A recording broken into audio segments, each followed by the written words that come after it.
Dhiraj sir, welcome to our show Thoughts on Education. Dhiraj sir, as you have more than 25 years of work experience into the film industry, so we would like to know more about you as a person and your journey.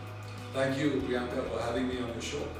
Well, my journey began as a usual young person wanting to do either medicine or engineering, but unfortunately I did not get through the very tough competitions that used to be there at that time.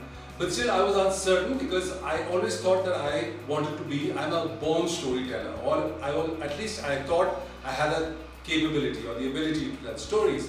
But due to the paucity of courses or programs that were not offering this kind of either filmmaking or video production or even journalism for that matter, I went into another direction altogether, which was hotel management, because at that time it was the sunshine sector. A lot of hotels and the hospitality industry was coming up. So that's where I went. But after finishing my course and working for a year, I decided that I really wanted to tell stories, and that was on the top of my agenda, and I was looking for a place where I could go. And thankfully, I saw a newspaper ad which said, which was announcing a new college called the Asian College of Journalism, and that is where I applied, and I was lucky to be selected. There were just 20 seats in that program, and I was selected, and from then, my journey in media communication and filmmaking began. Amazing.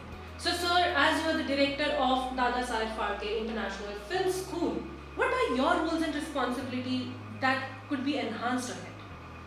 So my basic role as director of Dadasaheb Phalke International Film School is to foresee that we have a well-curated curriculum, a well-curated syllabus that takes in inputs from the industry.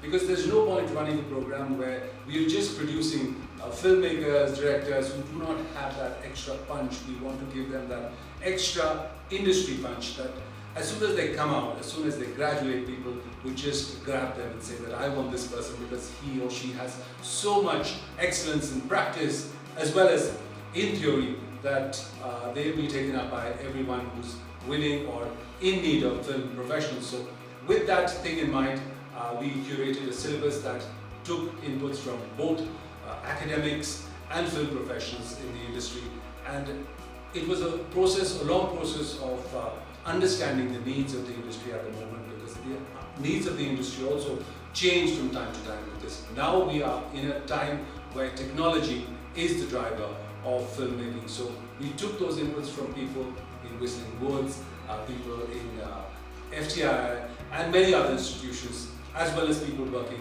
very deep-rooted roots they have in the industry. We took inputs from them. And after that, we arrived at a curriculum that was really ideal for our kind of setting. MITWPU, as you may know, is also an institution which has a long legacy of training engineers and management professionals. But this is a new program for MITWPU, where we are trying to gain foot in the door in the world of filmmaking as well. So through the DPIFS, we also want to train people who are absolutely powerhouse of professionalism and creativity. Nice. So sir, can you provide me an example of a successful media campaign or any project you have held in the past years and that was a successful event for you? Well, my most memorable time was when I was executive director of Lok Sabha Television, which, as you know, is the Parliament channel. Now, of course, it's become Sansad TV. It has been merged, Rajya Sabha TV and Lok Sabha TV. So the mandate that I was given as executive director over there was to bring Parliament closer to the people. A lot of events or functions or legislation that was carried out in the Parliament by MPs was not understandable to the common people, because there was a lot of technical jargon involved in the process of lawmaking. So my mandate was to make that understandable to the common person, to the voter who's actually electing leaders to represent him or her in Parliament.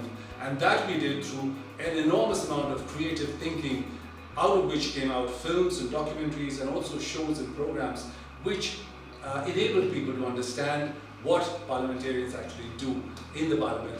And that, I think, was one of my biggest success stories. I also was the host of a program called Know Your MP, and in this show I was interviewing MPs which were coming from very far off places in India, some of whose names also we don't know, because we are given to understand there are only few MPs, but there are about 545 MPs, and each of them has a wonderful and amazing story to tell how his or her political journey has been. So I was the host of this program, Follow Your MP, and I think through this program I let the viewers and ultimately the voters understand the whole process, the complicated process of political and public life, and how a person coming from really struggling and trying background can make it big in the political arena. So I think that was one of my biggest success stories. So Dhiraj sir, how would you stay up to the market or their latest trends, and how your students will get the benefits of it from DIFS? I think my biggest advantage is that I've spent more than 25 plus years in the industry, and I understand the industry in and out and completely what is required from media and filmmaking professional. And that input is actually one of the biggest strengths of the DPIFS school that we have started. My experience coming together with the academic legacy of MIT PU, and I think the combination of this is going to be absolutely important. We also have with us Mr. Abhijit Panse, who is a renowned filmmaker who's done excellent work in the field of cinema, both Hindi and Marathi, and he continues, his journey is continuing. So Mr. Abhijit Panse's experience in the industry has also been very lived and felt. He is a self-taught filmmaker with an excellent background and understanding of the medium, and I think when he tells stories, and having him on board is a wonderful addition to the Dadasaheb Phalke International Film School. So we welcome all the student applicants who are desirous of starting a career in films to join us and begin a journey into this amazing world of filmmaking. So one last question for you is that, is there any message that you would like to pass on to the youth of this generation who are more into AI technology or any other stuff?